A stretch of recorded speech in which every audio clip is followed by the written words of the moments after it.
Bueno, bienvenido, primero que nada, bienvenidos a todos al sexto webinario. Vamos a tener dos presentaciones, hoy de Ana Urquiola y Santiago Martínez. Vamos a comenzar con la de Ana, que es de un convenio entre el INPI y el FNR de acondicionamiento para aire en quirófanos. Ana, todo Bien. tuyo. Bueno, lo que yo voy a presentar es un poco el trabajo sí, lo que hemos venido haciendo en convenio con el Fondo Nacional de Recursos, desde el INPI, que básicamente ha sido asesorarlos o acompañarlos en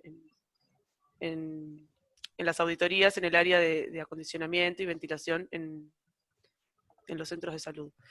Hasta ahora este trabajo lo hemos venido haciendo con Gabriel Piciotano. Ojalá próximamente se integre algún otro docente a trabajar también en esto. Primero, ¿qué es el Fondo Nacional de Recursos? El Fondo Nacional de Recursos es una institución que es una institución pública, pero que no es estatal, que básicamente lo que hace es financiar intervenciones altamente especializadas o tratamientos médicos de alta tecnología, que por su costo y por los requerimientos tecnológicos que tienen, digamos, no accede cualquiera fácilmente, y tiene sentido que esta institución sea quien lo financie. Digamos, está integrada, quienes dirigen el Fondo Nacional de Recursos, hay representantes del Ministerio de Salud Pública, representantes del Ministerio de Economía y Finanzas, representantes del BPS, digamos, es como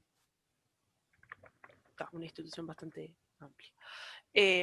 Y básicamente trabaja con lo que se llaman los institutos de medicina altamente especializados, llamados comúnmente IMAES, que son, digamos, los centros o los institutos que tiene dentro de cada centro de salud. O sea, el Fondo Nacional de Recursos no tiene un lugar físico donde hace las intervenciones, digamos, sino que trabaja como en convenio con centros de salud públicos y privados, formando distintos institutos y financiando, por ejemplo, cirugías o trasplantes o tratamientos que se hacen en otros centros de salud.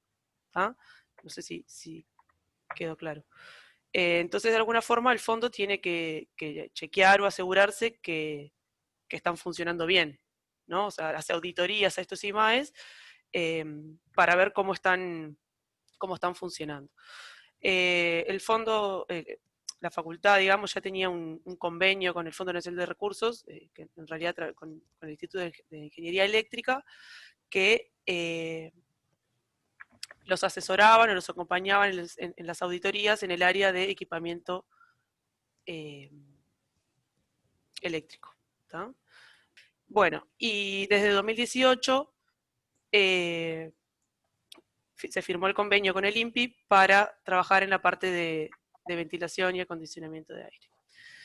Básicamente, ¿cuál es el objetivo o por qué es tan importante tener una buena instalación de acondicionamiento y ventilación? Es, en primer lugar, por cuestiones de confort, que es lo que todos intuitivamente pensaríamos, pero también es muy importante por cuestiones de higiene, por la asepsia del ambiente. ¿Tá? Es ahí en realidad donde está el foco principal. Tanto las condiciones de temperatura como de humedad, que están asociadas a una condición de confort, también pueden propiciar, si están fuera de control, digamos, un mayor crecimiento bacteriológico o de hongos, etc. Por lo tanto, básicamente la instalación de acondicionamiento lo que hace es mover el aire de la sala, pasar por un acondicionador donde se ajusta la temperatura y humedad requeridas, y también se hace la eliminación de partículas. Las partículas, básicamente se filtran las partículas. Las partículas son como, digamos, clave en todo esto, porque son el vehículo de transporte de las bacterias, los virus y los hongos. O sea, y cuando hablamos de partículas, no solamente son partículas sólidas, sino que también pueden ser gotitas de líquido muy chiquititas, que son quienes transportan efectivamente los virus, bacterias y hongos. Por lo tanto, el filtrado del aire es parte clave en todo esto. Por eso es importante el movimiento de aire. No solo importa la renovación de aire exterior, que claro que es importante, todos lo sabemos, y sobre todo cuando se trabaja con anestesias en la sala que estamos acondicionando, ahí las exigencias de renovación de aire son mucho mayores, sino que además es importante mover una cantidad de aire grande, más allá de la fracción de aire que renovemos, para hacer permanentemente la remoción de partículas. ¿Por qué? Porque muchas de estas partículas se están generando dentro de la misma sala. No nos alcanza solo con filtrar, digamos, el aire que traemos, que estamos renovando, lo filtramos, pero también es muy importante filtrar el aire que tenemos dentro de la sala porque se generan partículas y aerosoles durante las intervenciones. Básicamente el acondicionador tiene un ventilador, que es el que fuerza el flujo de aire,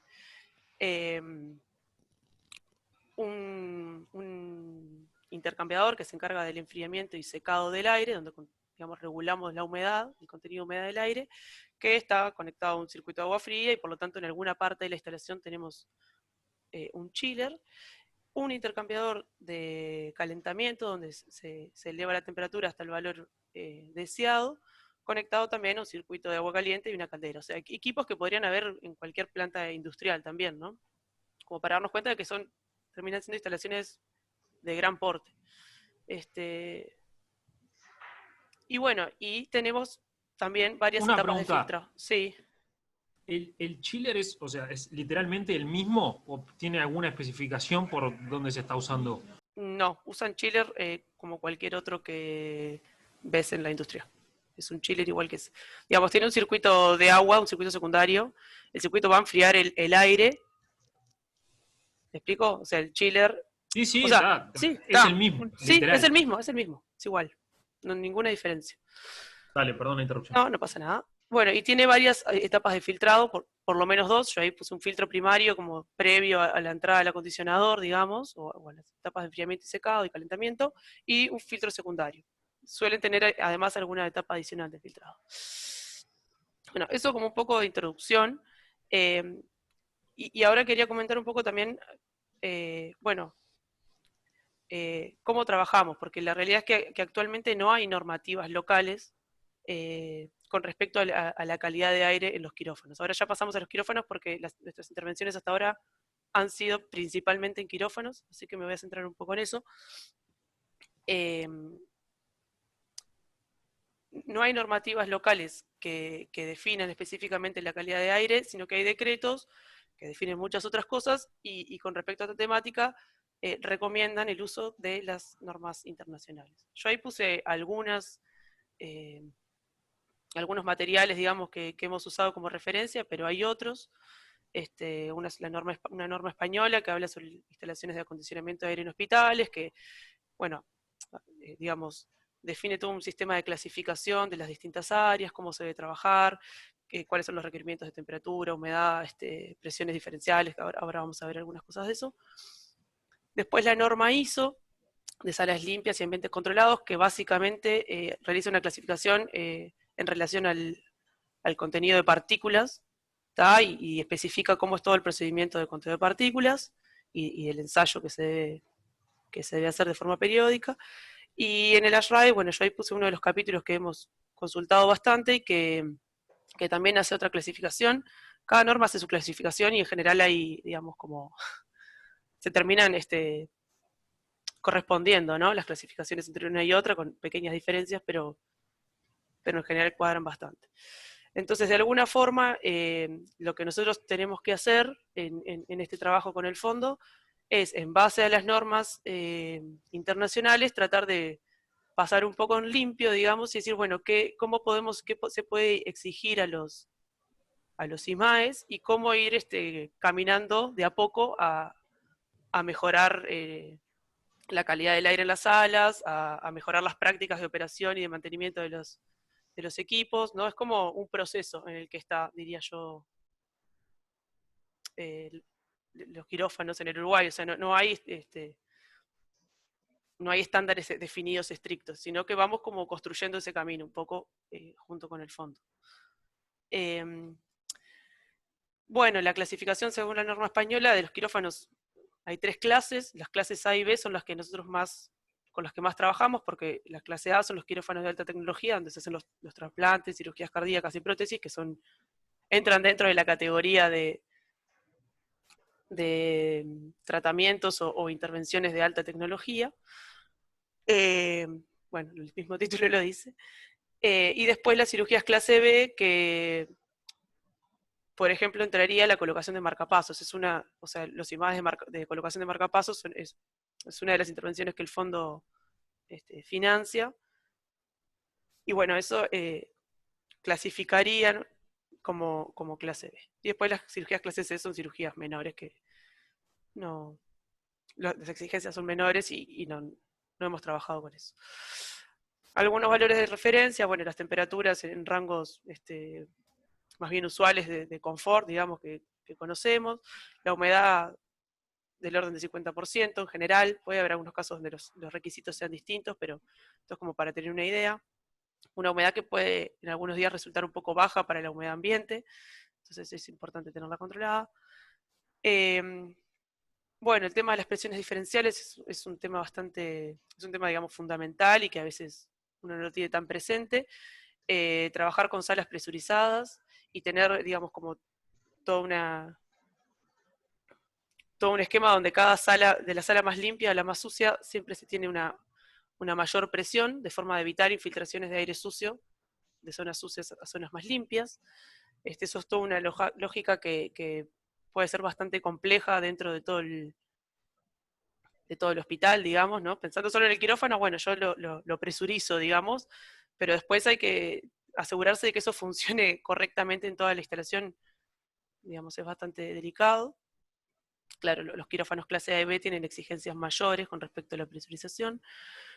El ruido es otro de los parámetros que también las normas establecen que hay que tener bajo control, y también es otra de las cosas que a veces bueno, sí, no está asociado a la asepsia del lugar, ¿no? Pero sí está asociado al confort y puede ser muy importante.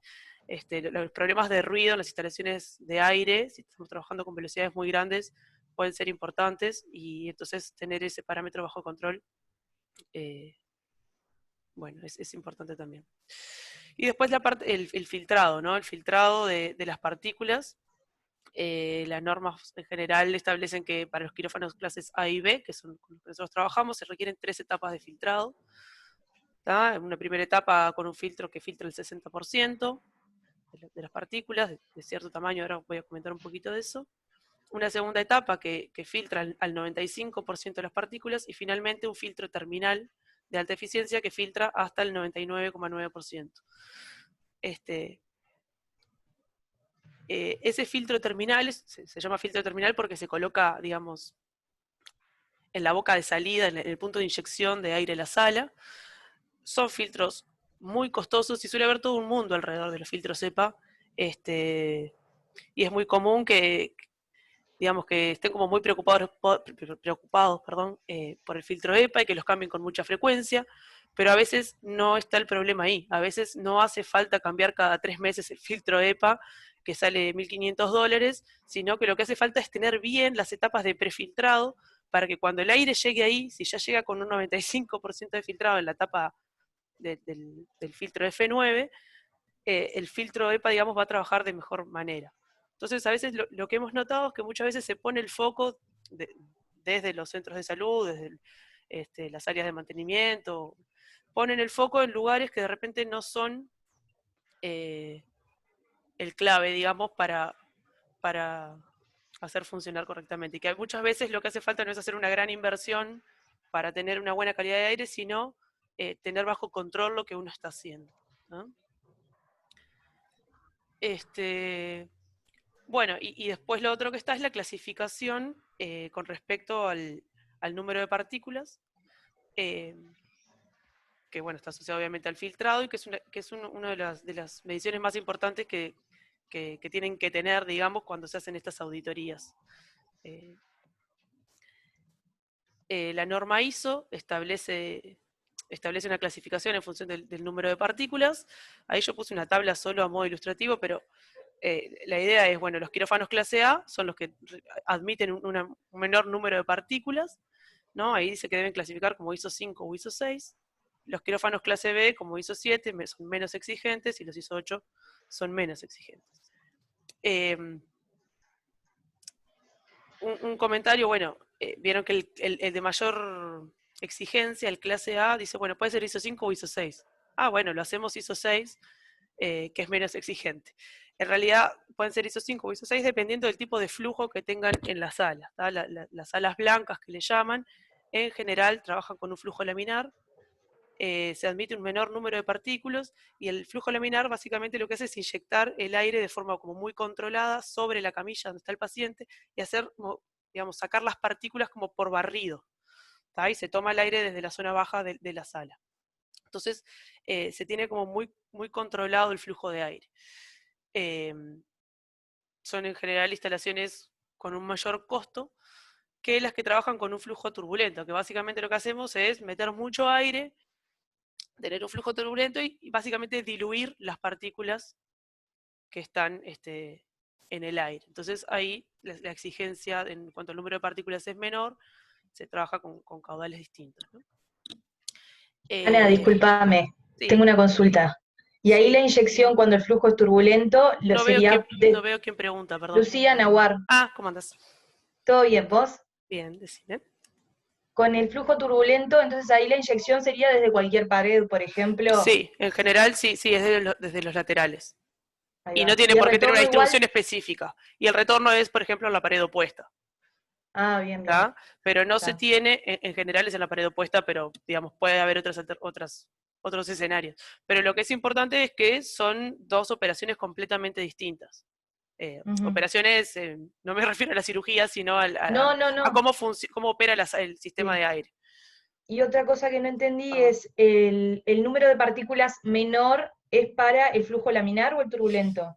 El flujo laminar admite un menor número de partículas, el Está. turbulento admite más partículas. ¿Tá? Bien. En esa tablita que yo les puse ahí, lo que dice es, bueno, por ejemplo, para un ISO 5, ¿cuánto es el máximo número de partículas de un cierto tamaño o mayores que yo admito? ¿Tá? En la medida que yo me acerco a las dimensiones de partículas muy chicas, ¿no? 0,1 micrómetro, 0,2 micrómetros, los números de partículas son muy chicos. Entonces es muy difícil clasificar una sala efectivamente con números tan chicos, porque uno hace un muestreo, toman varios puntos, digamos, pero es difícil. Entonces en general se toma como referencia para evaluar la clase el tamaño de partículas de 0,5 micrómetros. ¿Tá? Es como la referencia usual.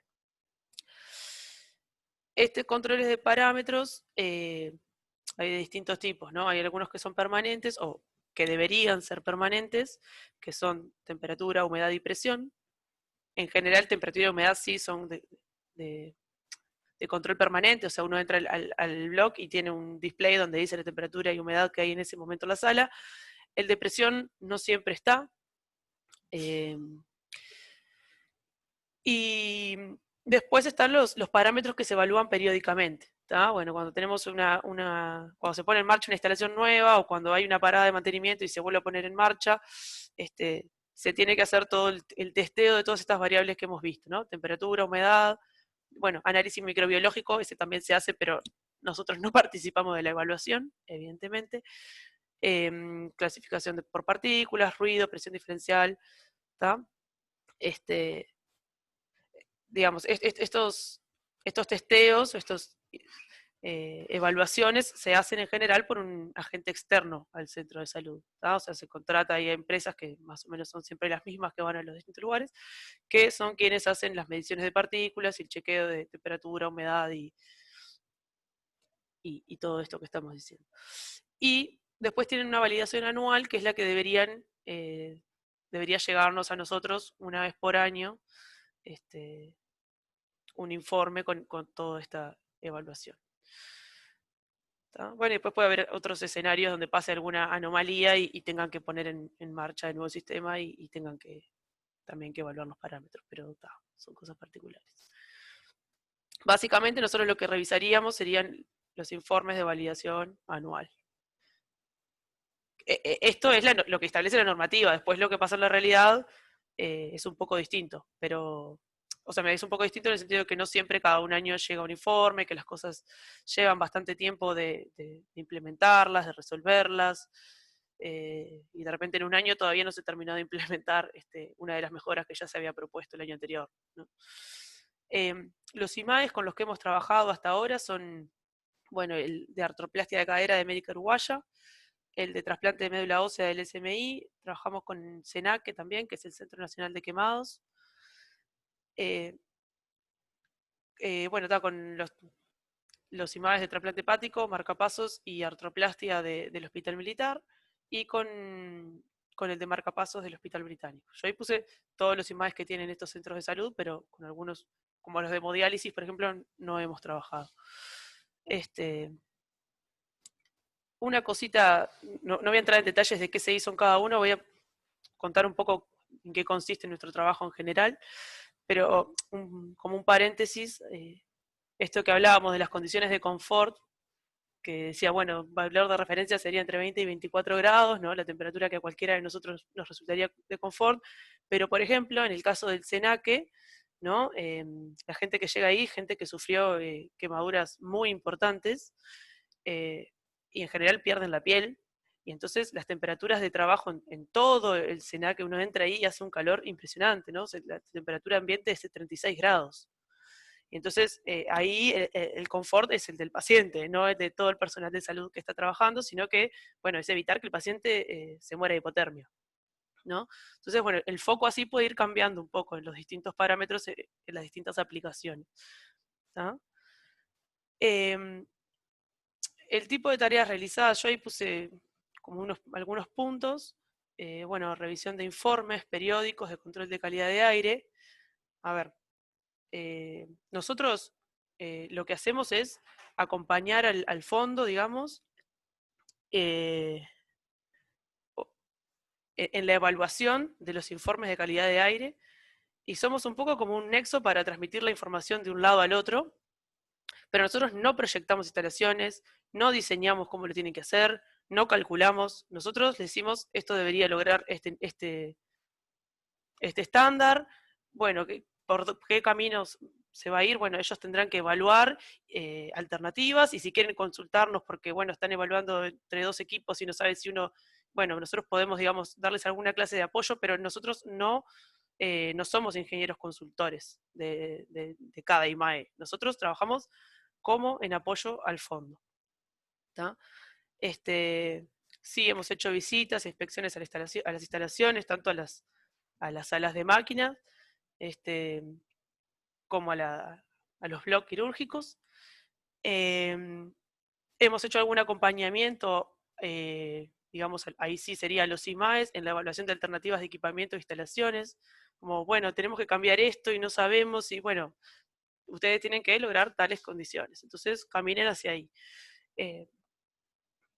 Y bueno, y una de las cosas que hicimos, de los últimos trabajos que hicimos, fue como elaborar pautas para, digamos, siendo que no hay una normativa local al día de hoy, empezar a armar un pequeño resumen de cuáles son las cosas que debería cumplir, por ejemplo, una sala de colocación de marcapasos.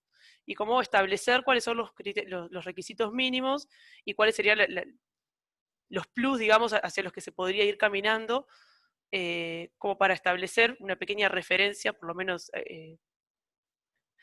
para el fondo, digamos, de cuáles son las exigencias en los distintos tipos de salas. ¿Tá? Como que se vaya elaborando un material que ellos puedan decir, bueno, si es una sala de marcapasos tiene que cumplir esto. Y no que esté todavía como en el aire, ¿no? O sea, estamos como en ese proceso. Ya se empezaron a armar las pautas esas para algunas de las salas, pero se va a seguir trabajando con las otras. Esto es un poco, esto es una cosa vinculada que surgió ahora durante la pandemia y que me pareció que estaba bueno comentarlo porque también el hecho de haber tenido capaz esta experiencia previa nos permitió poder engancharnos con esto. Con la emergencia sanitaria, desde facultad surgieron unos cuantos grupos de trabajo, varios docentes acá participaron en varios grupos, con el fin de, digamos, dar algún apoyo durante la pandemia. Y bueno, nosotros pensamos en que podía estar bueno dar un poco como de apoyo técnico al área de mantenimiento de los hospitales que fuesen a estar haciendo frente al tema del coronavirus.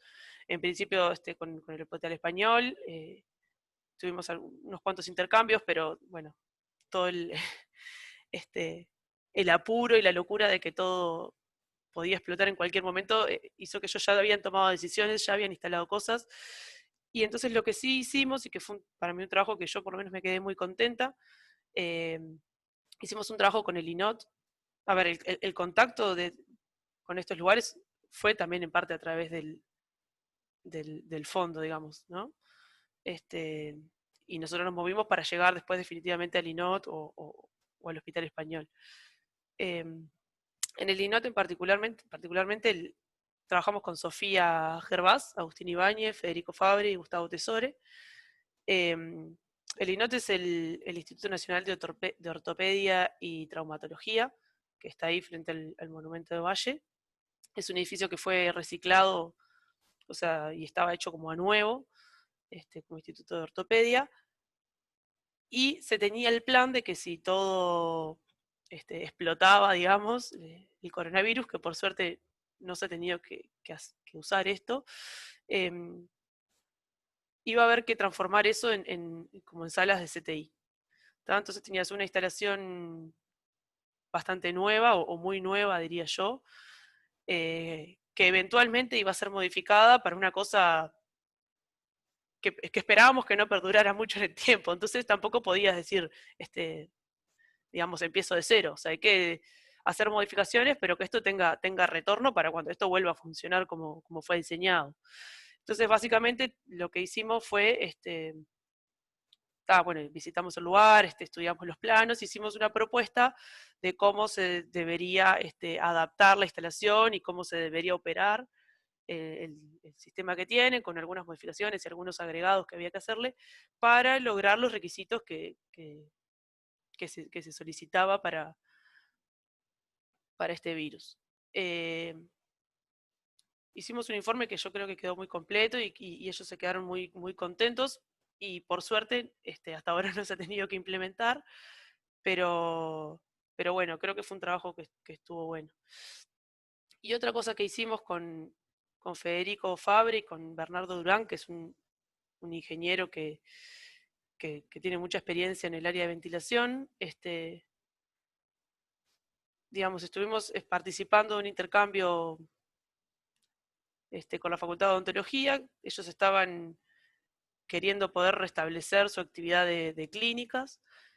Básicamente tienen salas donde hay 200 personas, bueno, 400, 200 puestos de dentista, 200 consultorios con 200 pacientes, cada uno con sus, trabajando ahí y largando aerosoles y todo esto que sabemos que para el coronavirus es bastante bravo. Entonces, bueno, ellos estaban estudiando alternativas y tuvimos unas cuantas instancias de intercambio, dimos varias ideas y bueno, después quedó en ellos, digamos, encaminarlo.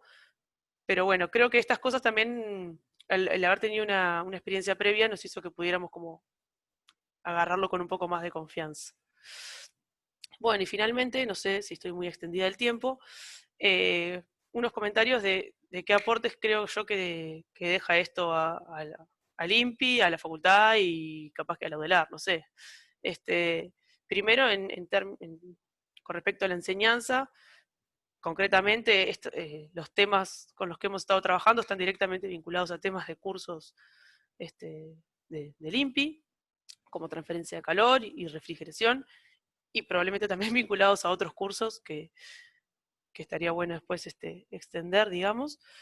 Pero el tener estas experiencias nos permite establecer vínculos con cosas reales, presentar ejemplos, elaborar ejercicios de parciales, de exámenes, también establecer vínculos con la gente de los hospitales, el personal técnico, los departamentos de ingeniería, el área de mantenimiento. Nos permitió realizar visitas con estudiantes dentro de los cursos, tener visitas para conocer las instalaciones de hospitales, que son muy interesantes. También hemos colaborado, y este año probablemente también lo hagamos, con el curso de Ingeniería Clínica, que es un curso de posgrado.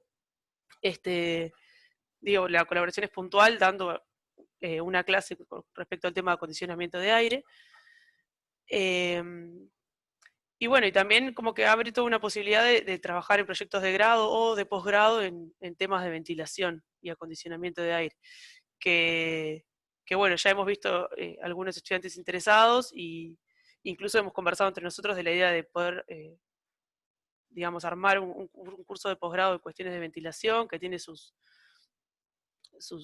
detalles, digamos. Y bueno, eso como que está en proceso, son ideas que tenemos que podrían sumar. De alguna forma esto ha generado como una nueva línea de trabajo dentro del INPI, o sea, y creemos que esto puede seguir creciendo, entonces nos parece que eso siempre suma y es una rama que inevitablemente pertenece a la ingeniería mecánica, el área de ventilación, y creo que está bueno que nos vayamos metiendo y que eso se vaya expandiendo. Y bueno, después, no sé si el título es el mejor, pero mejora del ejercicio profesional, digamos, de alguna forma se ha visibilizado cuando hacemos las visitas y eso, la importancia desde los centros de salud de tener ingenieros o un área de ingeniería, tener pasantes, los estudiantes de ingeniería mecánica trabajando y hemos tenido interacción con pasantes que ya han ido rotando, estudiantes de mecánica y nada, creemos que eso es muy bueno, digamos, ¿no? Que suma para la carrera, digamos, de alguna forma, ¿no? Bueno, está. Básicamente eso, creo que nada más. Muchas gracias. No sé si alguien tiene alguna pregunta.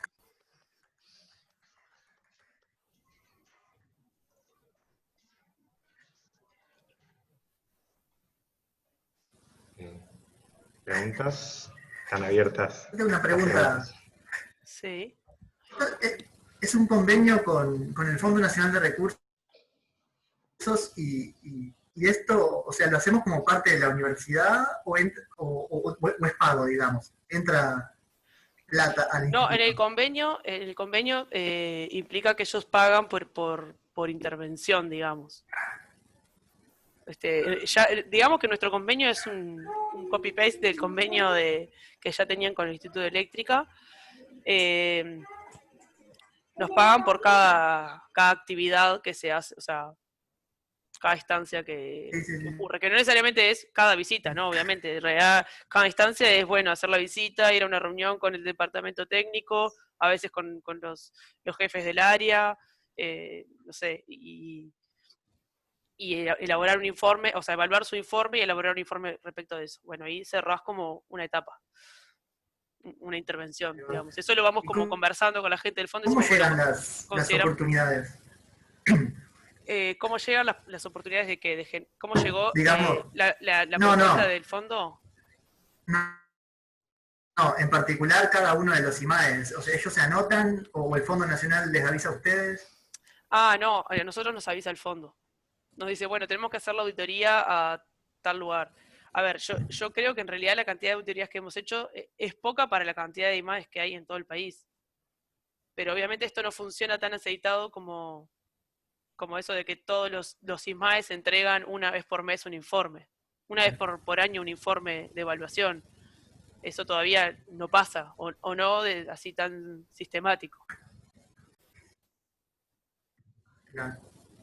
Muy bueno, me gustó. Muchas gracias. Una pregunta, Me alegro. Dime. estoy mirando la normativa. Sé que en Uruguay no hay nada. ¿Qué tan lejos está la normativa que utilizaron de la que usan la industria farmacéutica ahora? Ah, bueno, la verdad, no sé cuál es la norma que usa la industria farmacéutica concretamente. En términos generales, yo creo que hay unas cuantas, porque si lees la norma te das cuenta, que son aptas para cualquiera de las dos, ¿no? Por ejemplo, la norma ISO de clasificación en función del conteo de partículas es genérica, no es exclusivamente para... O sea, son como para áreas con aire controlado, digamos, pero no necesariamente para hospitales. Ahora, la norma, y bueno, y lo de ASRAE, hay algunos datos que también podrían extenderse a la parte de industria farmacéutica. De hecho, hemos tenido bastante intercambio también con Gustavo Tesore, que él trabaja en la industria farmacéutica y él también nos dio un poco de impulso al principio cuando arrancamos con esto, que era un área en la que nunca habíamos estado trabajando. Sí hay cosas en común, pero bueno, hay normas que son específicas de clasificación de locales dentro de un centro de salud. Entonces, la norma española, esa que hace toda la clasificación, habla solo de locales dentro de un centro de salud. O sea, no refiere a cosas externas. Y durante este proyecto nunca se tocó el tema de normativas de calidad de aire, ¿no? En Uruguay, de implementación, ni nada, ¿no? Porque no solo Bueno, está en la farmacéutica, están los alimentos también, que tienen pila de controles.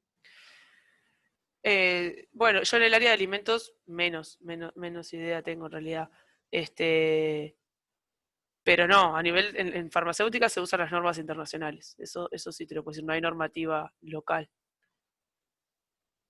En el área de alimentos, la verdad que no lo sé. No, está re interesante todo eso, porque justo acá sé que no hay nada prácticamente, y se usa todo afuera, y para saber si hayan tocado el tema de implementación, de algo de eso. Perdón, no sé si no te entendí lo que dijiste al final. No, que sí que acá no hay nada en algunas industrias, y justo tocar este tema delicado, y que se pueda discutir un poco de implementación de normas. Claro, como en un ámbito más amplio, decís vos, extendiendo el tema de calidad de aire a otras áreas que no sean solamente la salud. Sí, podría estar re interesante. La verdad que, o sea, ya es todo un mundo, por lo que he ido aprendiendo en este tiempo.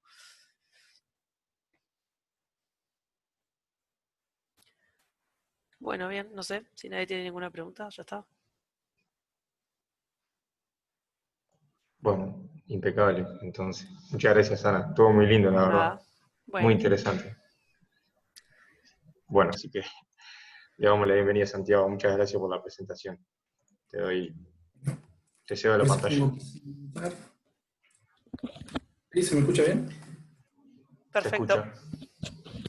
Bien, bueno, primero que nada, muchas gracias por la invitación. Creo que siempre está muy bueno compartir lo que uno hace y bueno, espero que algunas ideas puedan ser aplicadas en el INPI ahora o en el futuro. Intenté montar la presentación, está un poco grande, sí, intentaré estar un poco en el tiempo, sí, me voy a contar. Si no me paran o en algún momento si tienen dudas, intentaré ir lo más rápido posible. Sí, quedó un poco grande porque intenté montar la presentación no solo en el sentido de motores y de combustión, sino intentar hacerlo un poco más amplio para que todo el mundo tenga interés. Entonces intenté colocar cosas de diseño, cosas de producción, cosas de combustión. Entonces, bueno, un poco los contenidos, sí, voy a dedicar un tiempo bastante grande al contexto, sí va a parecer capaz que un poco mucho, pero creo que una parte importante, ¿esto se ve? Se está viendo, sí. Se ve. Es un poco la idea y intentar darles una perspectiva de cuáles son las cosas que estudiamos que me parecen importantes, ¿sí? Esto está todo enmarcado en mi tesis de doctorado y bueno, les explicaré un poco. Entonces bueno, la tesis de doctorado obviamente se compone por varios puntos. Uno es el estudiante, entonces creo que es importante no solo el final, sino también el camino. Y además creo que aquí hay mucha gente que tal vez no me conoce, hace un tiempo que ya no estoy en Uruguay, bueno, mi idea era contarles un poco. Entonces, bueno, hice el grado en Ingeniería Mecánica, obviamente en la Facultad de Ingeniería, luego tuve 2 pasajes en el INPI, no ininterrumpidos, pero en diferentes departamentos. Sí, primero en diseño y después en termodinámica, ¿sí? Por un tema más de hacia dónde iba orientado lo que iba haciendo. Por un contacto de Pedro Curto, ¿sí? En 2016 me fui a Brasil, ¿sí? A un laboratorio de combustión, donde hice el máster en Ingeniería Mecánica y Aeronáutica. Después tuve la oportunidad, por algo bastante curioso, que fue que le recomiendo mucho, que es ResearchGate, que es una aplicación científica, ¿sí? Donde mucha gente publica y se contacta. Tuve la oportunidad de ir a Italia, ¿sí? En dos veces, ¿sí? Las 2 veces por 3 meses. La primera con ayuda, que creo que es importante destacar, del INPI, ¿sí? De Pedro, con su dedicación total, sí, pude viajar la primera vez. La segunda, creo que también es importante decirlo, hay varias becas, ¿sí? En Europa para gente que no es de Europa. En esa segunda vez fue por una beca de Europa para movilidad. Y bueno, después por recomendación un poco de lo que estaba haciendo en Italia, me recomendaron en España y bueno, hoy en día en CMT, ¿sí? En la Universidad Politécnica de Valencia. Y bueno, para tener una idea, se compone más o menos de 4 años, y el primer año hacemos máster, y el segundo y el cuarto año supuestamente terminaría el doctorado. ¿Vale? Entonces, bueno, la Universidad Politécnica de Valencia, sí, estamos en Valencia, en la costa de España, y dentro del campus, sí, está el edificio 6D, que es el edificio de CMT, como dice el nombre, es Centro de Motores Térmicos, sí, parece un nombre un poco específico además. Durante 40 años, que es más o menos lo que tiene, se han estudiado básicamente motores, dado la última época, y un poco lo que trata esta presentación, se ha cambiado algunas líneas de investigación, sí, aquí un poco los números. Entonces, como dice el nombre, básicamente y por muchísimos años se estudiaron los motores, ¿sí? Si lo ven es un edificio más o menos de 5 pisos, este es el edificio principal, luego hay otro de laboratorios. Y los 5 pisos, aunque sea un poco curioso, se organizan por las áreas del motor, ¿sí? Tenemos la primera parte, que es Thermal Management, que hace toda la parte de intercambiador de calor, toda la parte térmica del motor, sobre todo en estos últimos años, pero bueno, ahora se han dedicado a otras cosas de transferencia de calor y ruido. En el segundo piso, junto con DAI, estamos en la parte de combustión, ¿sí? Después el tercer piso está en la parte de inyección y lubricantes, en el cuarto está la parte de Air Management, que se encarga de toda la parte de entrada de aire al motor y tanto los gases de escape, o sea, de todo tratamiento de esos gases, y por último el control. Entonces está bastante organizado por pisos lo que se hace, ¿sí? Obviamente que cuando se estudia un motor son áreas que vinculan muchos pisos, entonces la gente trabaja en conjunto, pero bueno, tiene esa organización, ¿sí? Nosotros estamos en segundo, en combustión, que más o menos la organización solo de combustión, ¿sí? Con el jefe de línea, luego los profesores catedráticos y luego, bueno, los ayudantes del profesor. Dentro de esos hay 21 estudiantes de doctorado solo en el segundo piso, entre ellos estamos con DAI el equipo uruguayo, así que un 10% no está nada mal. Y bueno, esos tres que marcaban rojo son un poco mi director de tesis y la gente que trabaja conmigo. Tema de estudio, que es la otra parte importante. Entonces, bueno, ¿qué es un sistema de propulsión? ¿Sí? Básicamente lo voy a enfocar en vehículos, pero se aplica a muchos otros vehículos.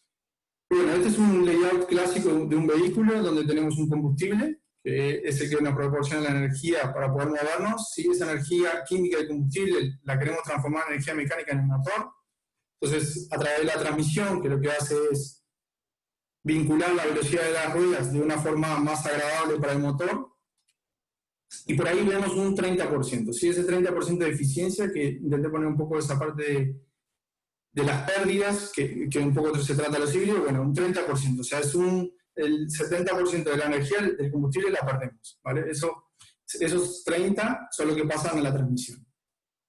En general las transmisiones son muy eficientes, un 3%, luego pasa al diferencial y esa energía o esa potencia pasa a las ruedas. Y con eso nos movemos.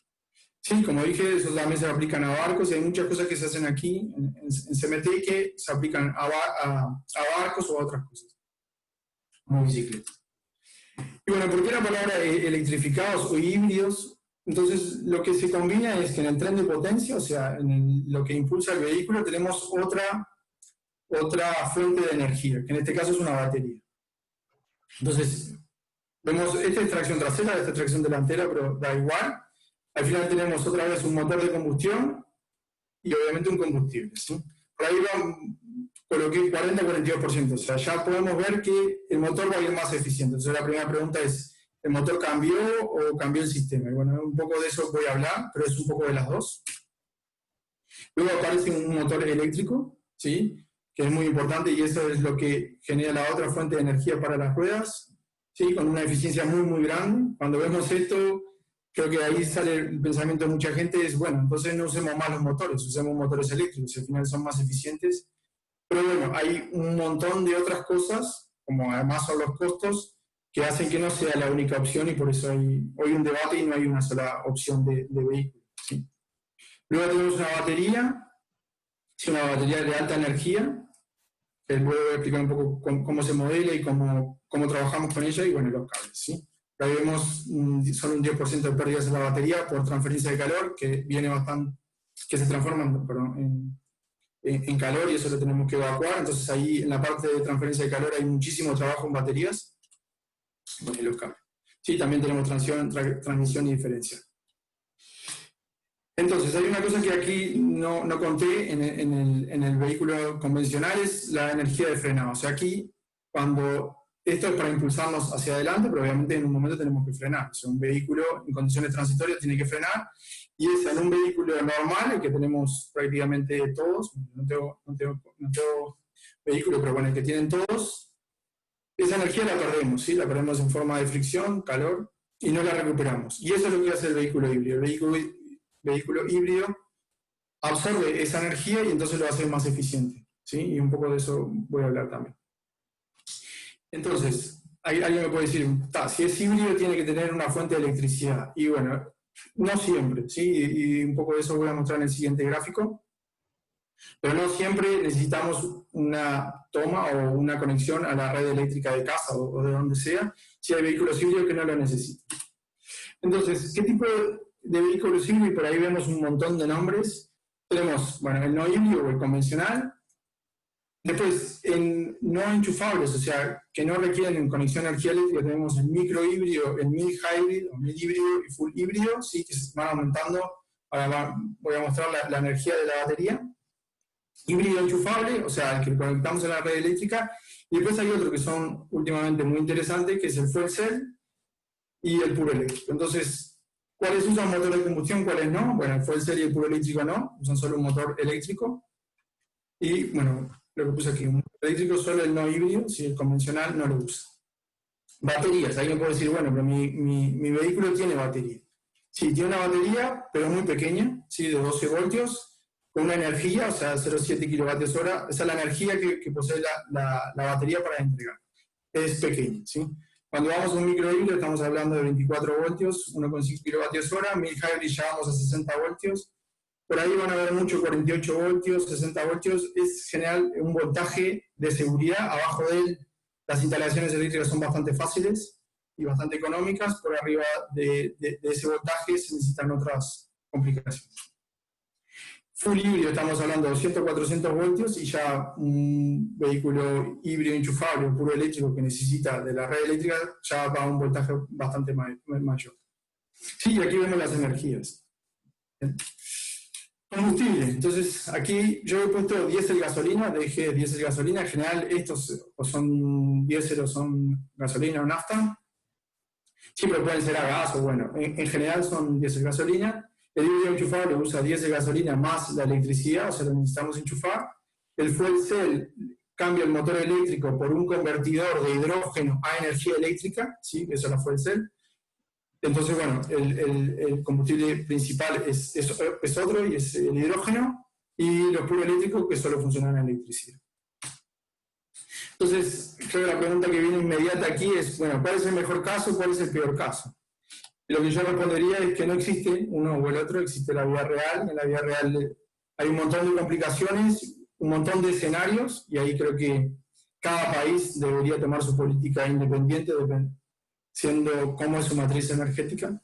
Sí, bueno, un poco de eso voy a mostrar en la siguiente presentación. Se ve un poco pequeño, pero la idea es un poco mostrar en general. Este es un informe que encontré hace muy poquito, bastante reciente, donde coloca un montón, es un estudio bastante grande, donde coloca un montón de vehículos que podemos usar, sí, el día a día. Por ahí pueden ver bicicleta privada, bicicleta pública, diferentes tipos de vehículos, tanto híbridos como no híbridos. Y bueno, por aquí aparece energía consumida por, eso es person kilometer, ¿sí? O passenger kilometer. Si es por cada persona, por cada kilómetro que recorremos. Y se pueden ver que hay un montón de opciones, ¿sí? Y además este informe fue hecho en base a un montón de hipótesis, ¿sí? Esto es lo que marca un poco de la eficiencia, y es un tema principal de mi tesis, es descubrir, para el caso que estoy estudiando, cuál es el vehículo más eficiente, ¿sí? Pero por otro lado, hay algo también muy importante, que son las emisiones, ¿sí? Por aquí aparece Greenhouse Emissions, que son las emisiones básicamente de CO2, pero bueno, pueden haber otras como metano, ¿sí? Y bueno, vemos que el escenario cambia parcialmente. Entonces, también cuánto ese vehículo impacta al medio ambiente es importante, y no es lineal o no es proporcional a la energía consumida, ¿sí? Porque depende mucho de dónde sacamos esa energía.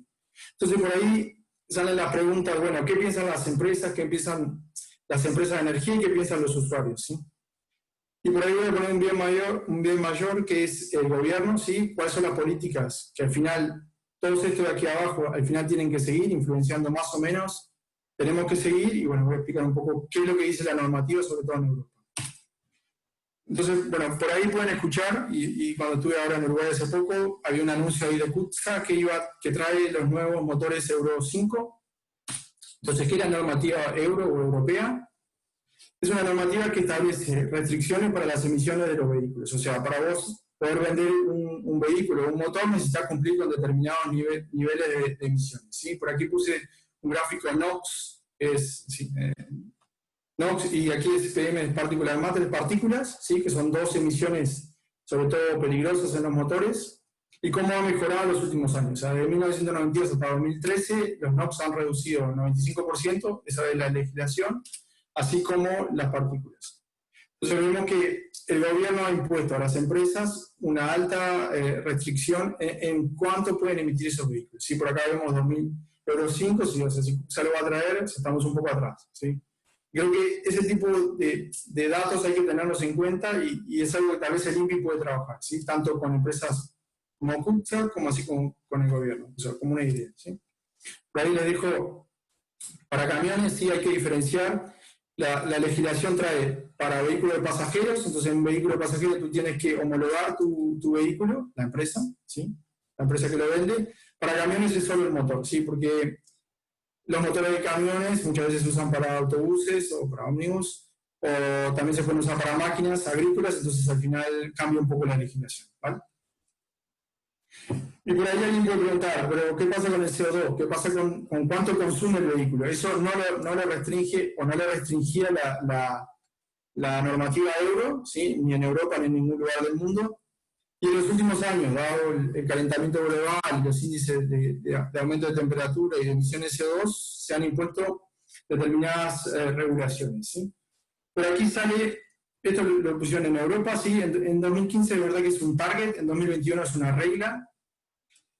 Y bueno, por ahí en 2015 5,6 litros por cada 100 kilómetros, yo puse aquí la referencia un poco en lo que usamos más en Uruguay, que son kilómetros por litro. Obviamente que 17,8 es bastante bueno. Y en 2021, que alguien tenga un vehículo de 24 kilómetros por litro, es más que eficiente, digamos, a lo que tenemos hoy en día, sobre todo en Uruguay. Si esto no quiere decir que no pueda vender un vehículo que consuma más, lo que no puede hacer la empresa, como empresa, ¿sí? Por ejemplo, Ford, como compañía, es en media todos sus vehículos tienen que estar por abajo o mejor que los 95 gramos por kilómetro, ¿sí? Aquí van a ver que en un momento se habla por litros, acá se habla de gramos por kilómetro. Lo que se controla es el CO2, ¿sí? Esto se pone como indicativo, es muy fácil pasar de los litros consumidos o de la masa de combustible consumido a CO2, pero lo que se quiere controlar es el CO2. Por ahí aparece, bueno, solo que se controlan los coches o los vehículos de pasajeros, no. Los camiones también tienen unos targets o unos objetivos muy, muy exigentes. Estamos hablando de 15% de reducción en 2025 comparado con 2019. O sea, se le exige a una compañía de camiones, compañía digo que fabrica camiones, que tenga motores 15% más eficientes, o sea, que consuman 15% menos de combustible. Eso es muchísimo, y es por eso que se ha puesto muchísimo dinero en los vehículos híbridos, eléctricos y más eficientes. Una cosa que aquí la normativa lo contempla hasta ahora, y que en mi opinión está bastante mal, pero es verdad que es difícil hacerlo de otra forma, es que esto controla el CO2 emitido por el vehículo, ¿sí? en el tubo de escape. Entonces, ahí un vehículo eléctrico, ustedes me pueden decir, no emite nada, no tiene ni siquiera tubo de escape. Y es así, no lo hacen. Entonces, por eso muchas empresas han puesto bastante dinero en la mejora y en el desarrollo de vehículos eléctricos. Entonces, por ahí sale un debate que yo lo he visto muchísimo en las redes sociales y un poco en la prensa. Es, bueno, el vehículo diésel, sobre todo, quien emite muchísimo, el vehículo eléctrico es 0 emisiones. Sí, es 0 emisiones en el tubo de escape, ¿sí? Y bueno, se ha creado, sobre todo en Europa, y por eso hoy en día la cantidad de motores diésel ha bajado muchísimo para los vehículos eléctricos. Encontré esta figura que me parece súper interesante, que el diésel soy sucio y en el eléctrico soy limpio porque no emito. Pero, ¿qué pasa? ¿De dónde sale esa electricidad? ¿Sí? Es verdad que el caso de Uruguay creo que tiene un caso muy favorable, y creo que por eso me parece muy bueno este tipo de estudios en Uruguay. Esto es mucho más renovable, sobre todo con la energía eólica, hidráulica y solar, y lo hace más favorable, pero no es el caso de China, tampoco de Estados Unidos y muchas partes de Europa. ¿Sí? Y otra cosa que también mucha gente no ve es que hoy en día, con todas esas restricciones de normativa Euro, para poder homologar un motor Euro 6, sí se necesita todo esto. O sea, hay un profesor aquí en CMT que decía que el motor Euro 6 limpia el aire, ¿sí? En ciudades muy tipo de China o por ahí. O sea, al final necesitas una planta casi de tratamiento de gases, ¿sí? Con un montón de... Esto es para reducir HCICO, esto para reducir partículas, esto para reducir NOx. Y son tres componentes o tres sistemas que van en los camiones y también en los vehículos de pasajeros para reducir las emisiones. ¿Sí? Y por ahí siempre nos olvidamos de cero emisiones, pero ¿qué pasa con la fabricación de la batería? ¿De dónde sale esa electricidad? ¿Cómo es el ciclo de vida del combustible?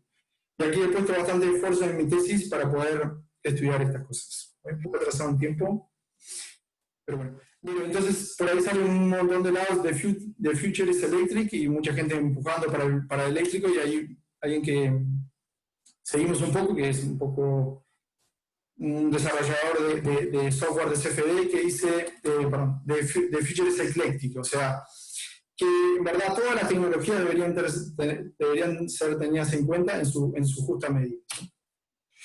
Y bueno, el tema de estudio propuesto para mi tesis doctoral se enmarca en el estudio de sistema de combustión más limpio, vehículos híbridos, ¿sí? Para la reducción de CO2, así como combustibles avanzados o combustibles alternativos o renovables, ¿sí? Y bueno, el objetivo se trata en poder hacer un motor Euro 6 con menos sistema post-tratamiento, abaratando el costo, ¿sí? En ese caso inyectamos un combustible suplementar, en este caso la gasolina, y al final se termina llamando dual fuel, o sea, usamos dos combustibles en la cámara de combustión, para reducir tanto los CO2 con los powertrain híbridos, así como el ciclo de vida total, o sea, el CO2 total con combustibles renovables. ¿Sí? Bien, mi tesis sobre todo se basa en modelos numéricos, o sea, paso el 90% del tiempo en la parte de simulación, ¿sí? Y se trata de simular, o el objetivo es simular un vehículo completo. Entonces, por ahí usamos un software comercial, pero se pueden usar muchísimos otros software y se podrían usar software propios. Lo usamos por un tema de rapidez, ¿sí? Porque muchas veces son contratos con la empresa y hay que trabajar un poco más rápido. Pero desde el punto de vista de complejidad se podría hacer con un código propio, en MATLAB o en lo que sea. ¿Sí? Y lo que intentamos hacer es estudiar el vehículo como un todo. ¿Sí? Un poco aparecen por aquí algunas marcas. ¿Sí? Mi tesis doctoral está marcada en un proyecto con Volvo Camiones, en Francia, y con Aramco, que es una empresa de petróleo. ¿Sí? Entonces, un poco abarca las dos partes, la parte del camión y la parte de los combustibles. ¿Sí? Bueno, por aquí llevo la parte de arquitecturas. Estoy muy pasado de tiempo, perdón. ¿Cuánto? Bueno, intentaré ir más rápido.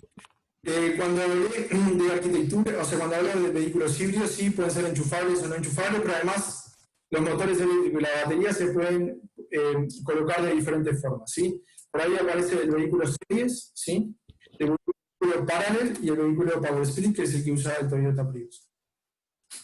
Entonces, voy a explicar un poco esta parte más de diseño, de qué es una arquitectura serie, ¿sí?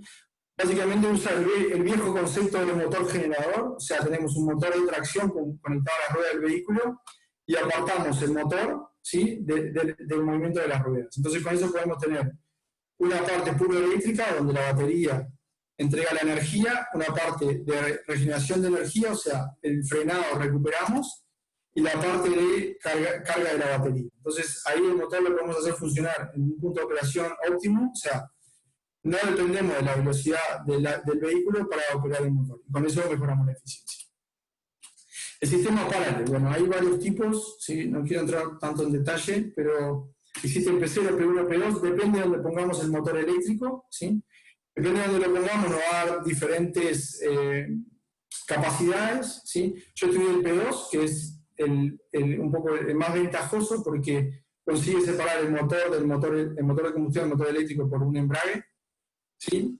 Y bueno, tenemos la parte de puro eléctrico cuando el embrague está desacoplado, tenemos la parte de recuperación de energía, la parte de en que los dos entregan energía, ¿sí? Entonces, en los dos puedo recargar la batería o puedo propulsar el vehículo, dándome más potencia. Y por último, el Power Split, que es un poco el más complejo, es el que usa Toyota Prius y es un poco el más usado comercialmente, ¿sí? Es bastante complejo cómo opera, pero bueno, tiene una parte que es, o sea, usa una caja que se llama Power Split Device, que son 3 engranajes, tenemos 3 puntos de conexión, para la gente de diseño de máquinas y mecanismos, o sea, me parece que es bastante interesante. Son 3 apuntes rígidos, o sea, los 3 están conectados y la velocidad de los 3 depende una de otra, ¿sí? Entonces, cuando el motor de tracción se acelera, el generador también se acelera y así también el motor de combustión. Entonces, también tenemos las 3 propiedades, pero de una forma un poco diferente, ¿sí? Este es la caja esa de Power Split Device, que une tanto, es un sistema de planetario donde tenemos el Sol, el planetario y el ring gear, ¿sí? La transmisión externa. Lo importante aquí, voy a ir un poquito más rápido. ¿Cuál es la ventaja que tiene este sistema? Es que a través de las ecuaciones de movimiento del sistema, sí podemos controlar la velocidad del motor de combustión con la velocidad del motor de tracción. O sea, aquí esto es velocidad de rotación. Entonces vemos que controlando la velocidad del generador podemos poner, o sea, despejar la velocidad del motor de combustión. Entonces lo podemos hacer operar donde el motor se comporta más eficientemente, ¿sí? Y de eso se trata un poco el controlado. Entonces, ¿cuál es la ventaja del vehículo híbrido? Porque muchas empresas también lo están usando. Te permite también disminuir la potencia de tu motor de combustión. Te permite un motor más pequeño por el efecto de Power Assist, ¿sí? Entonces, al final, tenemos un motor más pequeño o al menos con una calibración más relajada para un motor motor eléctrico. La otra parte que he dedicado bastante tiempo es la parte de simulación de la batería. Rápidamente, la batería de un vehículo híbrido o eléctrico se compone de varias celdas, ¿sí? Parecen pilas, son pilas de litio-ion acopladas en serie y en paralelo. Entonces, al final trabajamos con modelos eléctricos equivalentes, ¿sí? Son resistencias y resistencias capacitores en paralelo y en serie que modelan el comportamiento de la batería, ¿sí? En general, para mi tesis estamos usando 600 voltios, sí, el tema del voltaje, sobre todo para disminuir la pérdida eléctrica en cables y también los grosores y la energía y la potencia de pérdida que tenemos. Y un aspecto principal es intentar, mediante técnica de optimización, ver cuál es el tamaño óptimo para mejorar la eficiencia del vehículo, ¿sí? Otra parte que es bastante compleja y que el modelo numérico necesita controlar son todos estos componentes, ¿sí? Al final hay un montón de sistemas de control. En general lo hacemos o dentro del software o con Simulink MATLAB, donde modelamos todas las ecuaciones que controlan los sistemas, ¿sí? Para que se comporten como queramos. O sea, para que al final nuestro sistema sea eficiente, tendremos que se comuniquen y que operen de la mejor manera. Entonces, bueno, en mi caso de estudio se enfoca en 2 plataformas de camión de Volvo, usando un vehículo, bueno, un modelo 0 dimensional de vehículo, en donde lo hemos validado con información que nos han pasado, ¿sí? Y bueno, un poco la pregunta es, pero ¿en dónde o en qué condiciones lo modela o cuáles son las condiciones interesantes para el estudio? Básicamente, este es el ciclo de conducción homologado por Europa, o sea, esto debe pasar un vehículo de pasajeros, es un poco diferente, ¿sí? Y un vehículo de transporte de carga. Entonces, al final, todas esas emisiones que yo le estoy comentando que se necesitan cumplir, se tienen que hacer en un ciclo de conducción, o sea, en condiciones transitorias. Y eso somete a los motores de combustión, así como al vehículo, a condiciones muy erráticas, ¿sí? O sea, no estamos en una condición controlada. Y básicamente, bueno, nos han pasado 3 ciclos de conducción típicos, ¿sí? Pero también se podrían medir con un GPS, por ejemplo, en Montevideo, y eso puede ser un caso interesante. Al final, esto es una gráfica de velocidad contra tiempo, es simplemente medir la velocidad instante a instante, y con eso tendrás el comportamiento de tu vehículo. Y eso es el input que le metemos al modelo numérico, ¿sí? Esto lo que hace es operar de conductor, ¿sí? Optimización. Bueno, ¿cómo lo hemos optimizado? Al final un camión, la complejidad que tiene con respecto a un vehículo de pasajeros es que al final la carga que le metemos, que lo sometemos, es muy diferente y eso nos va a cambiar totalmente cómo opera el vehículo. Lo que hemos planteado son 0, 50 y 100% de carga, o sea, el vehículo totalmente descargado y 100% cargado, en condiciones de homologación. ¿Sí? Aquí tenemos el ciclo de conducción. Básicamente hemos optimizado para cada una de las cargas y hemos lanzado los otros ciclos de conducción. Hicimos lo mismo con los ciclos y otra vez lanzado. ¿Qué quiere decir optimizar? Vale. Lo que hicimos en este caso fue un diseño de experimentos con 800 casos por cada una de estas optimizaciones, donde para diferentes parámetros, ¿sí? Hemos observado o intentado interpretar cómo es el efecto en las emisiones de CO2. ¿Sí? Por eso hemos intentado buscar el mínimo CO2 cumpliendo las normativas Euro, ¿sí? Y esos parámetros al final son la capacidad de la batería y diferentes controladores, ¿sí? Como son la velocidad máxima en puro eléctrico, el estado de carga y entre otras cosas. ¿Sí? Eso lo hemos hecho para todos los casos y para la otra plataforma también. O sea, resumiendo, un montón de casos simulados en donde al final obtuvimos cuál es el mejor setup para lo que queremos simular. ¿Sí? Un poco la pregunta que viene es, bueno, pero ¿cómo modelás el motor? ¿No? Creo que la gente que ha trabajado con motores es un sistema sumamente complejo y difícil de estimar, y además aquí estamos estimando no solo el consumo, sino emisiones de CO2 y emisiones de NOx, HC, CO y partículas. ¿Sí? Bueno, muchísimo de trabajo antes que yo llegue y también cuando estuve aquí, que he dedicado parte del tiempo, es la parte experimental. Lo que se tiene en CNT es un motor de Volvo, ¿sí? Un 6 cilindros, un motor multicilíndrico totalmente instrumentado, donde se le han agregado un sistema de gasolina, o sea, el sistema de combustión usa gasolina y diésel, o sea, cuando llegas al puesto de gasolina tendrás que pedir tanto de gasolina y tanto de diésel en tanques separados. Un sistema de EGR de baja presión, que eso no lo explicaré, y se le ha cambiado la relación de compresión. ¿Sí? Un poco ahora voy a explicar por qué. Pero el meter gasolina en un motor diésel da muchísimos peligros. ¿Sí? Bueno, ¿de qué se trata este modo de combustión un poco más limpio? Primero, un poco me voy a parar en qué es un motor de diésel. Sí, es un motor donde inyectamos diésel en la cámara de combustión y básicamente es un proceso que se quema por difusión. ¿Sí? En donde aquí este diagrama muestra un poco. Este diagrama en rojo, ¿sí? Tenemos donde en general se encuentran los puntos de diésel en diferentes temperaturas y razones de equivalencia dentro de la cámara de combustión, ¿sí? A diferentes etapas de la combustión, y podemos ver que hay dos islas, ¿sí? Que es Sud y NOx, donde el diésel pasa. Entonces al final tenemos un montón de partículas y un montón de NOx. ¿Qué es lo que intenta hacer los sistemas de combustión más limpios o de baja temperatura que se llaman? Es bajar la relación de equivalencia y bajar la temperatura. Con eso nos vamos a ubicar en esta zona, ¿sí? Y evitar la formación de esos componentes. Entonces, al final, en vez de curar, o sea, en vez de emitir y después tratarlo, lo que se intenta es controlar el sistema de combustión para no emitir emisiones de contaminantes. Entonces, bueno, como le dije, se inyecta gasolina y tenemos este diagrama que creo que está bastante bueno, en donde muestra cómo ese fully premix, que es meter gasolina en la carrera de emisión y luego meter diésel mucho antes del punto muerto superior, que es donde se quema generalmente en el motor diésel.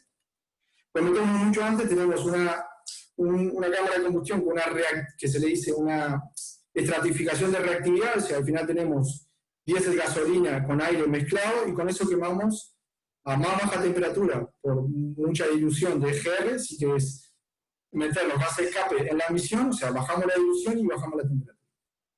Y además, con la estratificación de reactividad, bajamos la razón de equivalencia.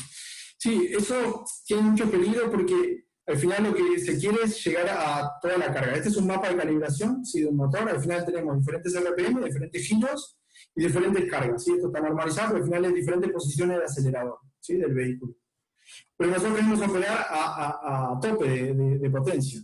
Entonces, al final, ese modo de combustión va muy bien a baja carga, pero cuando tenemos gasolina en un motor diésel, vamos a tener mucha presión. Entonces, lo que se hace es cambiar la estrategia de optimización del motor, variando dónde se inyecta el diésel y variando un montón de componentes para intentar evitar lo máximo posible esas formaciones. ¿Sí? Y por último, tenemos la parte de arriba, que es casi difusiva, donde podemos ver que tocamos las dos, ¿sí? Entonces, en esta parte no emitiremos nada, en esta parte un poco, y en esta parte bastantes cosas, ¿sí?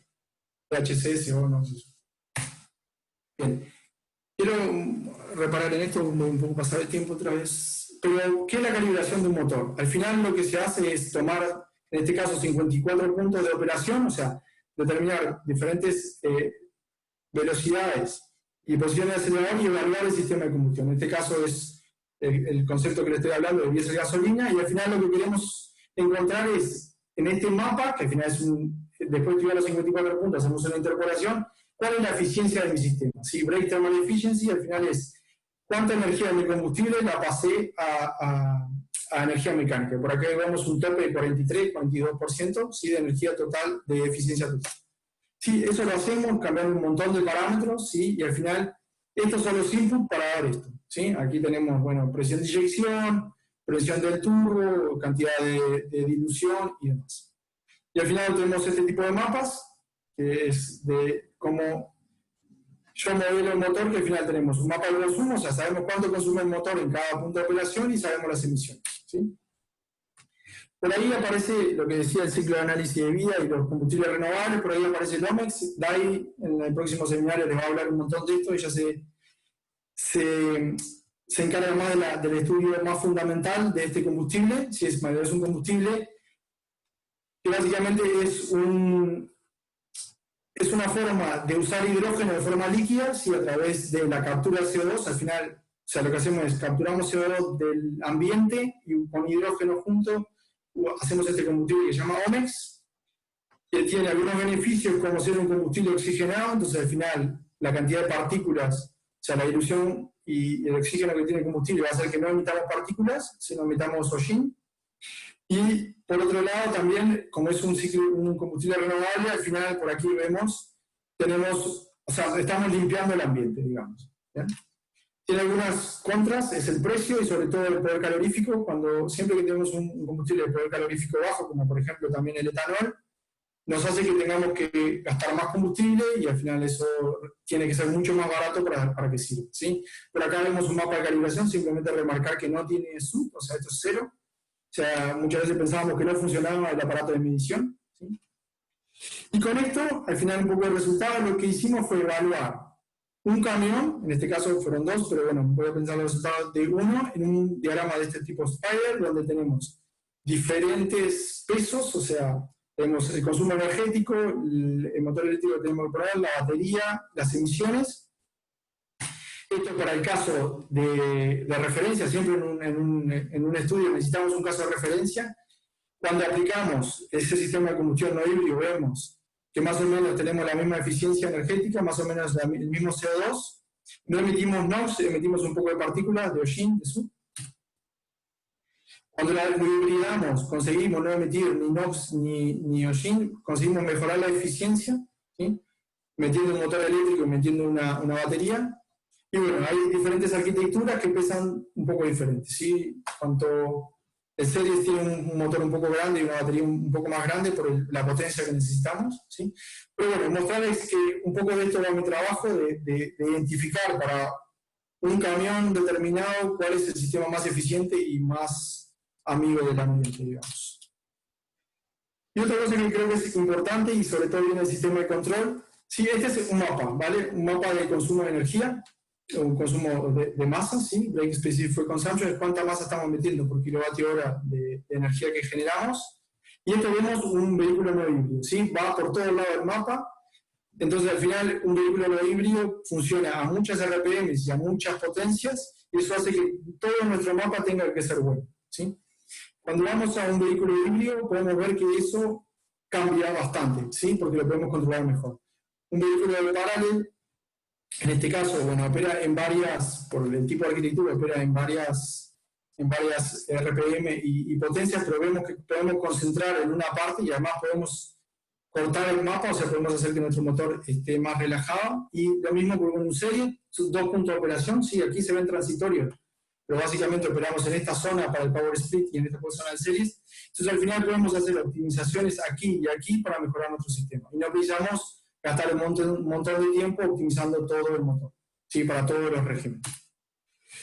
Básicamente esto, como conclusión, observamos esas diferentes arquitecturas para diferentes componentes y dimos para la empresa, para nosotros, no solo cuantitativamente, sino cualitativamente. Sí, aquí en CO2 el Parallel es el mejor, pero bueno, en normativa euro todos funcionan bien. En batería el Parallel es el más pequeño y en control, la forma de controlarlo es mucho más fácil para el Power Split y para el Series. Lo mismo hicimos para un camión un poco más grande, de 25 toneladas. Y esto es un poco lo que venimos desarrollando como el concepto de dos combustibles híbridos, ¿sí? Y un poco lo que queremos ver tanto en las publicaciones como para la empresa. Un poco los próximos pasos, estamos trabajando en adicionar otros componentes eléctricos reales, o sea, esto es una foto de un componente eléctrico en el motor mismo. También en trabajar sobre el sistema de post-tratamiento, con post-tratamiento más eficientes. Sí, vemos aquí que tenemos un montón de emisiones CO y HC, ese gran problema de este sistema de combustión. Bueno, ¿cómo lo vamos a solucionar? En eso estamos trabajando. Y también en la parte transitoria, ¿sí? Y bueno, por aquí puse que esto es más... Este es el nivel de madurez. Siempre en la investigación, bueno, uno está en niveles a veces un poco más fundamental. Yo estoy en la parte más aplicada, un TRL4, donde al final lo que se quiere llegar es a la aplicación real, o sea, queremos que salga al mercado, obviamente, o por lo menos eso uno hace cuando estudia un componente. Y bueno, un poco los pasos que tenemos que ir dando, algunos que lo tendrá que dar la empresa, algunos que lo tendremos que hacer nosotros, como el arranque en frío, condiciones transientes y la adición de las máquinas eléctricas y la batería en la celda de test. Sí, y algunas ideas que me parece que están buenas compartir. La parte de enchufables, sí, enchufables para camiones, para urbanos tiene sentido y es un poco lo que me voy a dedicar los próximos meses. La parte de ómnibus, autobuses, creo que es algo que se puede aplicar mucho también en Uruguay. Creo que acá hay una parte muy grande que, o sea, no expliqué y que también en mi trabajo hasta ahora en algunas partes es un poco básica y que lo voy a intentar desarrollar mejor, que es toda la parte de mejorar la simulación de los componentes eléctricos y de batería, ¿sí? Con más simulaciones termodinámicas, más simulaciones eléctricas y un poco más sofisticadas. Pero ahí surge también, y mucha gente ha planteado, el capturar el CO2 en el escape, ¿sí? Es algo un poco raro, y ciclo de conducción. Y bueno, eso es un poco lo que me estoy dedicando, ¿sí? Perdón un poco por el tiempo de más, pero bueno, intenté un poco abarcar todo. Estoy dispuesto a preguntas o intereses, o no sé si se entendió más o menos. Capaz que ya lo dijiste, yo no puedo prestar cierta atención, pero ¿qué proporción de nafta a gasoil es? Sí, a ver, si lo tengo, creo que lo tengo aquí. Traje algunas presentaciones un poco de backup.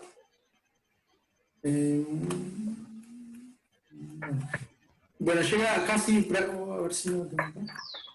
Pero llega en algunos sectores aquí. ¿No lo expliqué? A ver si puedo preguntar. Sí, aquí el GF es gasoline fraction, al final es la cantidad de gasolina en masa sobre el total de diésel. Entonces llegamos al momento del 80%, o sea, en masa, 80% de gasolina o de nafta y 20% de diésel, o sea, es bastante gasolina. Eso es lo que hace que se pueda llegar solo a esta parte. En esta parte se relaja, se baja la cantidad de gasolina, se hace más diésel. Sí, obviamente, emisiones, ¿sí? Aquí. Si se ve aquí, vemos mucho más allí, ¿sí? Justo es al final allí. Vemos mucho más porque bajamos la cantidad de gasolina, ¿sí? ¿Respondí la pregunta? Ah, clarísimo. Me queda otra pregunta un poco... Sí, llega a ser un 60% más o menos, en medio, si haces un poco los puntos que más se usan. Me queda otra consulta, capaz que es un poco fuera de tema, pero podés no responderla. El hecho de que te auspicie Aramco, ¿tiene alguna influencia en la investigación? Sí, o sea, este proyecto es 100% financiado por ellos y obviamente que se sigan claramente algunas directrices de la línea de investigaciones que ellos entienden como principales.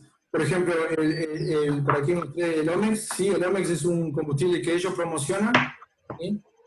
y obviamente fueron ellos que lo proporcionaban. Para tener una idea de la influencia que tiene, este combustible tiene más o menos un precio de 10 euros al litro, o sea, es un combustible que hoy en día es puramente investigación.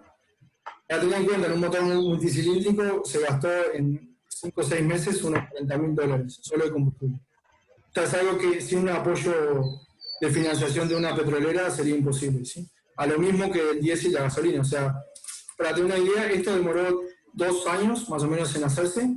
Esos son muchísimos días de experimentación y esos son un montón de días de consumir un montón de diésel y gasolina, porque al final tenés un camión, ¿sí? El motor, pero al final tenés puntos de operación que consumen muchísima gasolina. Muchísimos diésel también.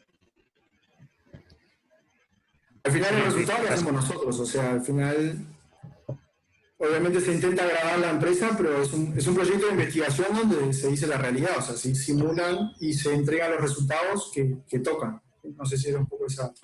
Pero sí que va perfilado a lo que ellos quieren, y muchas veces también, en este caso, se tuvo que vincular con la empresa de camiones, porque hay muchísimos datos que son necesarios, ¿sí? Además del motor, un montón de cosas se rompen y ellos lo tienen que proveer y más. Gracias. No sé si hay más preguntas. Una es respecto al modelo de conductor que estás utilizando, porque si estás considerando misiones de simulación, ¿qué tipo de modelo de combustión estás haciendo para poder identificar bien esas emisiones? Y si estás identificando también formación con el modelo. Ya te digo la segunda pregunta.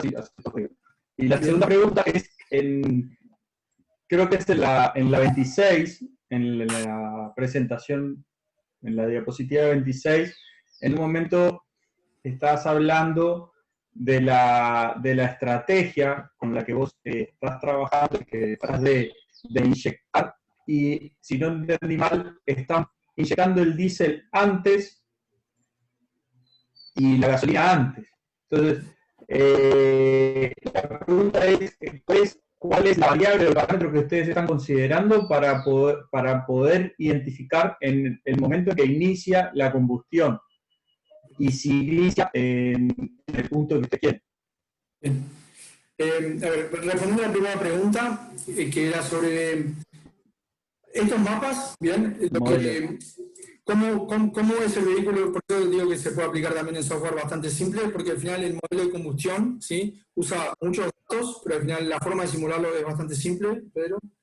Y esto es una matriz al final de números, en donde en el vehículo, ¿sí?, instante a instante, o sea, en cada paso del tiempo, lo que se hace es calcular cuál va a ser la velocidad aquí y la potencia, ¿sí?, a través del modelo numérico del vehículo, y con eso interpola dentro del mapa. O sea, sabiendo la potencia y las RPMs, yo puedo ir aquí y obtener el número de tanto de consumo de combustible como de emisiones, ¿sí? Ahí la pregunta que viene, creo que... ¿El mapa fue medido o calculado? ¿Cómo? Si el mapa fue medido o calculado.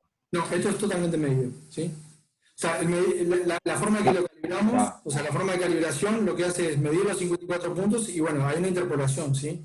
Obviamente que entre punto y punto hay una estimación, es una interpolación lineal. Pero creo que lo importante aquí es acá, a ver si lo puedo contestar así, es en cada punto de operación, ¿sí?, voy a tener una masa calculada y una emisión, ¿sí? Creo que la crítica que viene ahí más importante es, pero eso supone condiciones estacionarias, ¿sí?, porque este mapa fue medido en condiciones estacionarias, o sea, se puso un punto de operación y pasé 2 o 3 minutos midiendo. Eso significa que llegué a las condiciones de temperatura y condiciones de combustible y, bueno, dilución y mucho más dentro de la cámara de combustión, que en transitorio, ¿sí?, o sea, moviéndome en un ciclo de conducción, puede ser que lo llegue. ¿Es correcto? Esto supone una hipótesis de ser estacionario de punto a punto. O sea, cuando voy de un punto a punto, instante a instante de tiempo, no hay una variación, ¿sí? Eso es un poco lo que quiero... O sea, lo hemos validado, ¿sí?, y tenemos errores de 2 al 5%, y un poco eso es lo que me voy a encargar un poco de acá al final de mi tesis, que es esto aquí. Aquí esto lo responde. Este es el estacionario, ¿sí, Pedro? Y este es el transitorio. Entonces, en HC pasa que cuando hay el pedal de acelerador, las condiciones de la cámara de combustión no van a estar como en el estacionario y va a pasar algo, ¿sí? Bueno, el HC va a ser más grande, en general los NOx van a ser más pequeños porque no voy a llegar a la temperatura, y bueno, voy a tener una desviación. En ese tipo de cosas de lo que voy a seguir estudiando, sí que me he validado con un vehículo de pasajeros, y te digo que el error en NOx y partículas fue alrededor del 5%, que es muy bueno, ¿sí? En consumo y en CO2 es prácticamente el 1%, porque al final lo que estoy usando, Pedro, es un mapa. O sea, este mapa del consumo, si es lo que yo que use. Al final él va a inyectar esa masa, entonces la masa que yo estoy prediciendo está bastante acertada.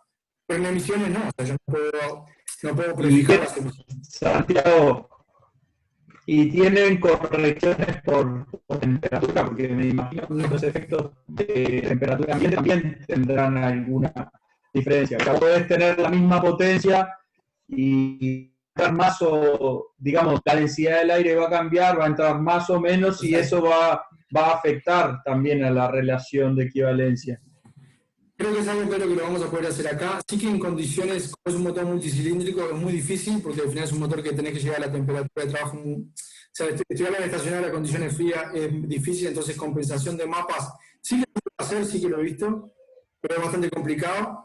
Sí, algo que estuvimos trabajando, bueno, el sistema, o sea, lo ideal sería aquí un sistema, un modelo de combustión predictivo, ¿sí? Al final, condiciones de entrada de aire y tener pero eso es muy difícil de generar, porque primero que estoy simulando media hora de conducción, entonces eso llevaría mucho tiempo, y además, bueno, tú lo sabes que al final tener un sistema predictivo de combustión en este tipo, además de combustión, es bastante complicado. Entonces, una primera estimación grande de cómo se va a comportar el vehículo. Pero sí, estoy 100% de acuerdo y es algo que espero poder trabajar y si no, bueno, lo pondré como condición como hipótesis de trabajo. Y después se respondió esa segunda pregunta que fue... Perdón, Pedro, ¿cuál fue la segunda pregunta? El punto de inicio. Perfecto. Bueno, aquí, como yo decía, esto acá se va variando, obviamente que no es fijo, dependiendo del punto de operación se va cambiando. El motor está totalmente instrumentado con un sensor de presión, entonces medimos la presión instante a instante, o sea, en cada ángulo de cigüeñal se mide la presión en cámara y con un sistema de post-tratamiento de los datos se obtiene la curva de liberación de calor. De la curva de liberación de calor puedo saber dónde comienza mi combustión y cuánto es la duración. Entonces al final se trabaja mucho con el CA50, que al final es cuánto combustible, o sea, dónde quemé el 50% de mi combustible, el CA10, donde comencé a quemar, donde quemé el 10% y dónde se fue la combustión. O sea, atrás de esto hay un montón de presión donde las hacemos tratamiento y se obtienen los datos. O sea, al final, como este mapa que mostré acá, Pedro, ¿sí? Tenemos un mapa de comportamiento de la combustión, ¿sí? Tiempo de combustión y un montón de cosas más. Nosotros con Junix habíamos presentado un artículo para un HCCI donde evaluábamos los efectos en la ignición a partir de estrategias de inyección antes del cierre de la admisión. Entonces, aunque nosotros cargamos la misma cantidad de combustible con la misma riqueza, habían puntos de ignición distintos. Sí. Por eso yo te decía, si ustedes acá están cambiando las relaciones de gasolina con aire y con diésel, pueden llegar a tener estrategias de inyección diferentes y podrían llegar a afectarles eso.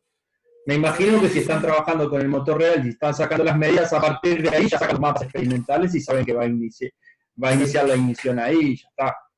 Pero estoy hablando de eso que fueron 2 años, al final porque hay un montón de trabajo de calibración que va a tener que pasar muchísimas horas atrasando la combustión diésel, adelantando, metiendo más R, metiendo diferentes condiciones de la cámara de combustión para generar lo que al final querés como salida, ¿sí? Una cosa que es súper interesante que el RSSI, claro, que es lo que estudiamos acá, viene como mejora o como después del HSSI. El HSSI, os voy aquí, Sí, sí.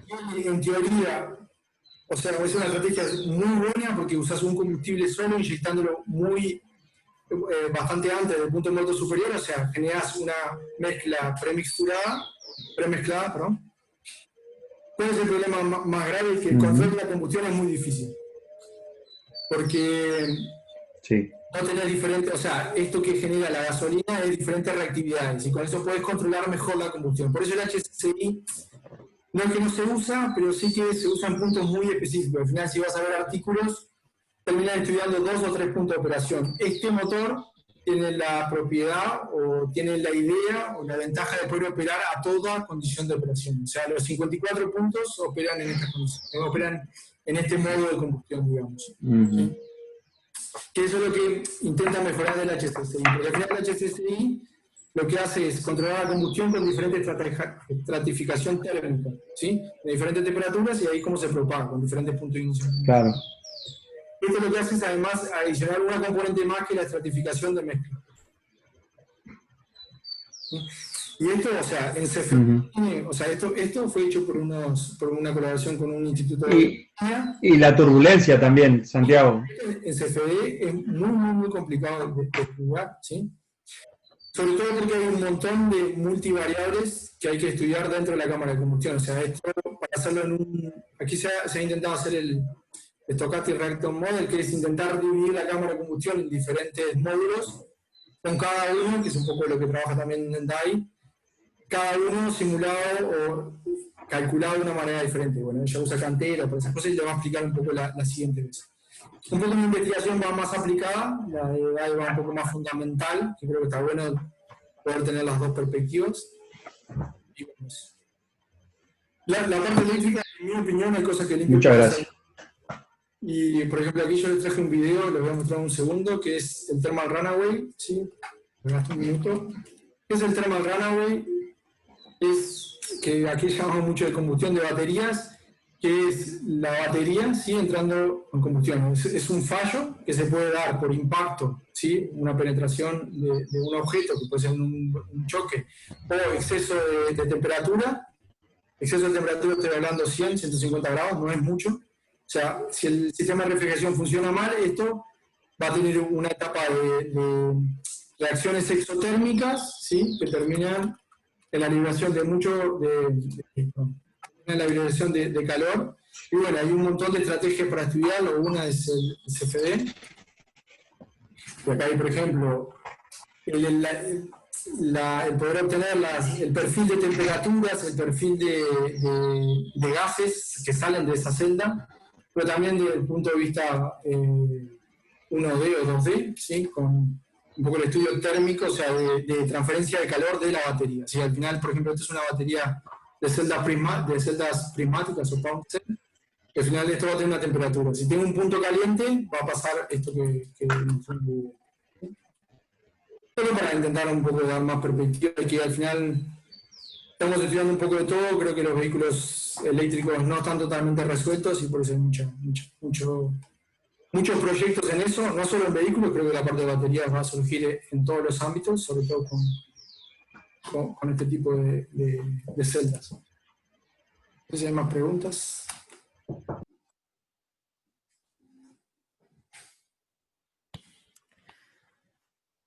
Bueno, muy bien, damos por terminado el seminario entonces. Muchas gracias, muy Santiago. bueno. Estuvo bueno, muy buena la presentación. Muchas gracias. Felicitaciones, Santiago. Muchas gracias. Perdón que me pasé un poco de tiempo, pero era difícil. Yo también me pasé mucho de tiempo. Yo no me había dado cuenta. Decir todo lo que hacen, claro, lleva mucho tiempo. Esta perspectiva un poco de diseño, creo que la parte de esa de arquitecturas, y nosotros, o sea, he trabajado en este software comercial, pero al que esté interesado me puede contactar. Hemos trabajado también con modelos de MATLAB. Todo el mundo puede implementarse, se puede hacer MATLAB, como digo, se puede hacer en Python o lo que quieras. Y que, o sea, al final no es un sistema para modelar tan complicado, ¿sí?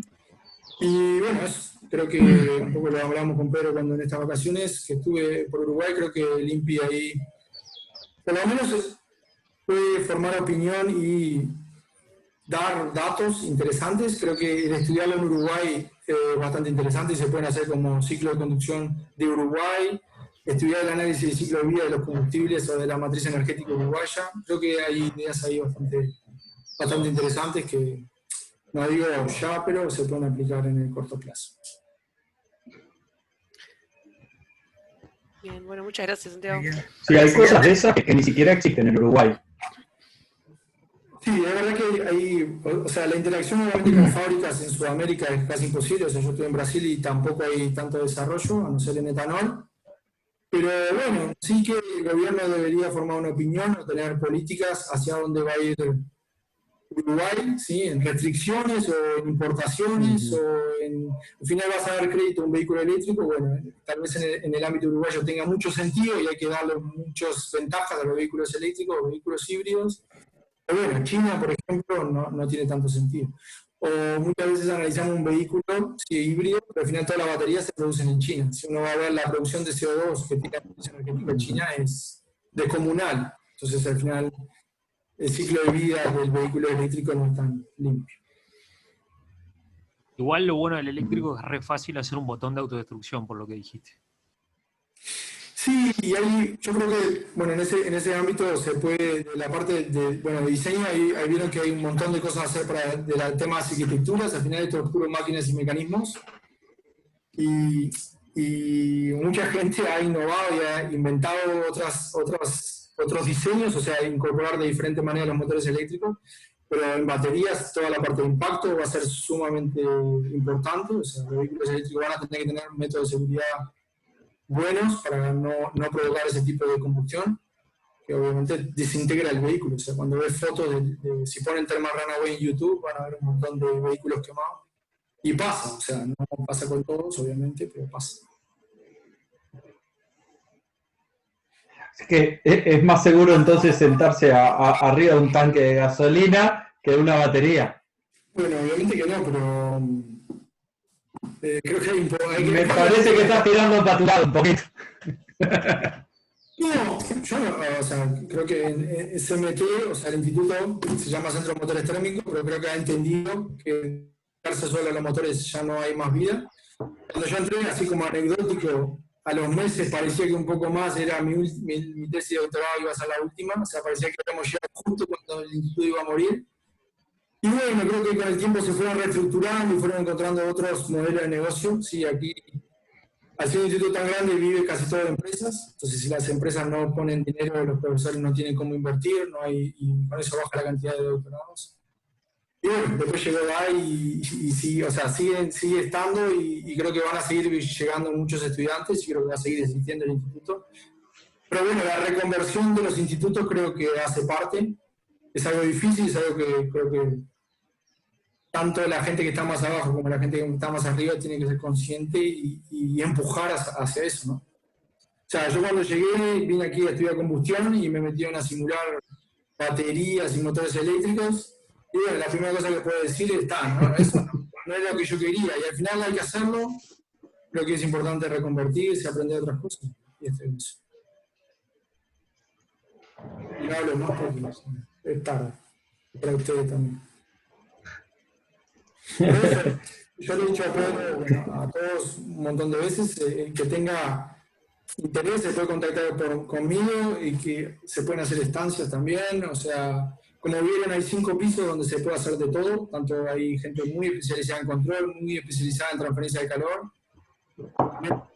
Entonces, creo que estamos más que, pero tanto yo como Dai, a ayudarlos, Dai como yo, a ayudarlos y si no es estancia, porque hoy en día es difícil viajar, a trabajar juntos. Creo que no, así no creo que el instituto sea tan difícil. Se ven, hay un montón de colaboraciones y habiendo mano de obra, creo que se pueden hacer muchas cosas.